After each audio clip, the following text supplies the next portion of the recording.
Hello and welcome to this week's edition of Newsgram. What if the secret to staying young wasn't about skincare or supplements? What if it just comes down to keeping your brain curious and active? I was reading an article recently that quoted Accenture CEO Julie Sweet.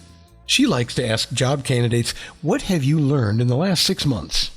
That question isn't just smart, it's revealing, because people who keep learning tend to stay flexible, energetic, and mentally sharp. It's also the key to expanding your mind and keeping you young. Get ready, because this edition of Newsgram is going to introduce you to the Fountain of Youth. Today you'll meet Dr. Anthony Emmett, a plastic surgeon turned artist turned author who says the Fountain of Youth is inside your mind. The art of staying young is to constantly take on new things which develop new pathways in your physical brain, and that translates into new ideas in your mind. And that constant set of new ideas keeps expanding your mind and will keep you young. Scientists call this neuroplasticity. It's a fancy word for your brain's ability to grow and change. It helps you remember things, learn new skills, and even heal when you get hurt. Just like how muscles get stronger when you exercise, your brain gets better at things the more you practice. It's always making new connections, helping you adapt to new experiences and different kinds of learning. The brain is always developing new pathways. That's how it functions.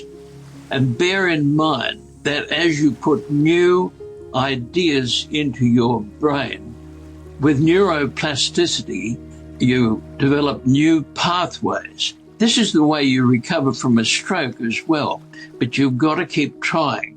So you open it, you look at the idea, you try, and as you try, you expand your brain, and each pathway gives you a new idea in your mind. And he's only half joking when he says reading his book, Power of the Mind, Know Yourself, is going to make you younger. The brain is always developing new pathways. That's how it functions. And each pathway gives you a new idea in your mind. The brain is the hardware. The mind is the software. And you keep expanding your mind as you put in new ideas. So each new idea you pick up in this book expands your brain-mind connection and keeps you younger. You will make yourself younger by reading and absorbing this. He says the answer to eternal youth is to keep those neural pathways active. Try seeing the world full of possibilities. Keep your childhood sense of wonder alive and active. Because when you're excited about life and life's possibilities, you're open, you're flexible, and you're ready to explore. Bear in mind that we are here to learn. Exactly. Studies have shown that lifelong learners have better memories, they have lower risk of cognitive decline, and they even have improved emotional health. By keeping yourself happy, you can make yourself well. Wellness and happiness go together, and it's because the cells of your body each separately respond to what you carry in your mind. Happiness is the best medicine? Well, maybe. I'm not saying you can cure disease with comedies on Netflix, but according to Dr. Emmett, it doesn't hurt. Our unconscious mind controls a big part of our life, and it can be influenced. There was a well-known fellow, his name was Cousins, he wrote a book about it. He was told that he would never leave hospital, he was terminally ill and would die.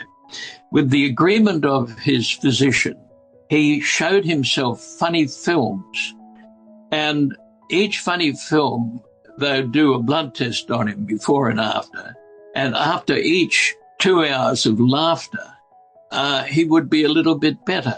And finally, he was able to leave hospital and write a book about it because he was a journalist. But the thing is that what you do with laughter is you make your cells well. And each individual conscious cell will become happier and make you better. Very interesting.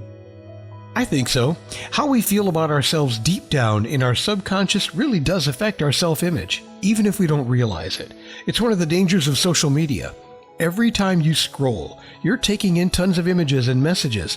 What's hot, who's successful, what's funny, what gets likes. Even if you know it's filtered or fake, your subconscious can still treat it like it's real.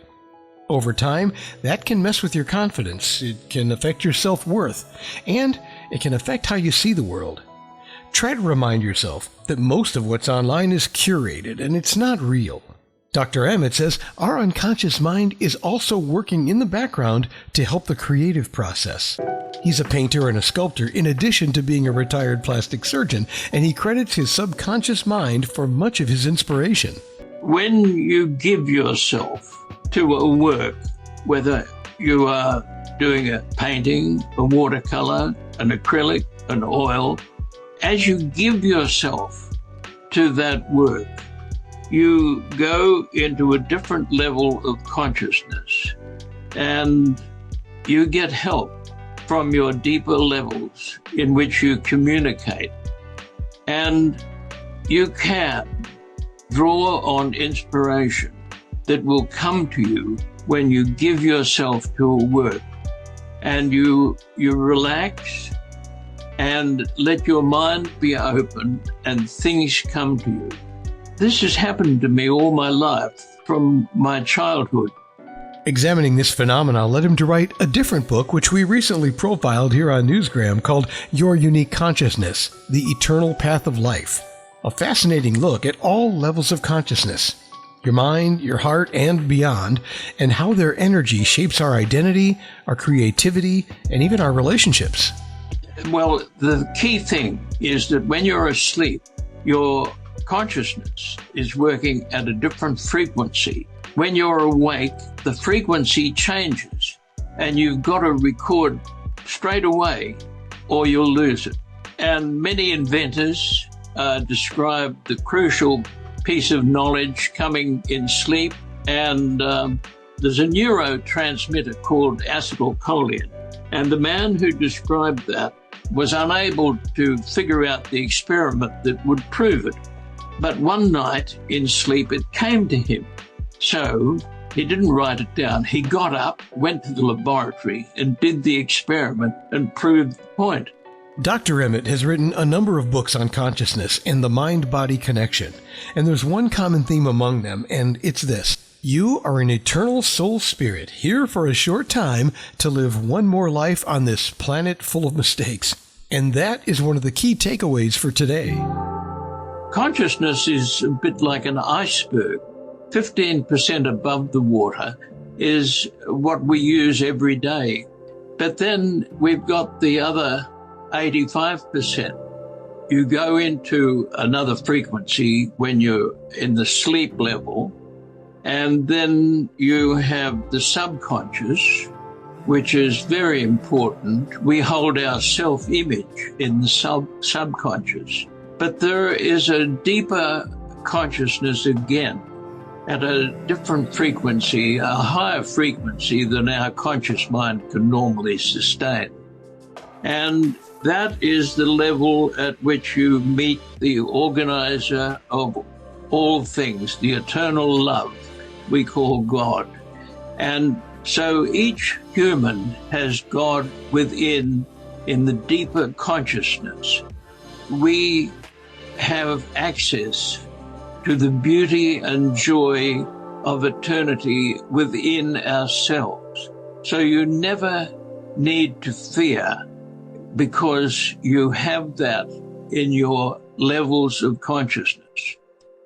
Empower the mind, know yourself, your hidden unconscious mind. He encourages lifelong learning and emphasizes that everything you need to know about who you are is within you. It's stored in the unconscious levels of your mind. Why not take a deep dive into who you are? If youth really is in the mind, then maybe it's time to explore yours. Who knows what neural pathways you'll connect next? Keep learning, keep growing, and stay forever young. Dr. Emmett's book is available now online at all the places where you like to shop for books. I put some links there in the show notes for you to make it easy. Thanks for listening to this edition of Newsgram from WebTalkRadio.com.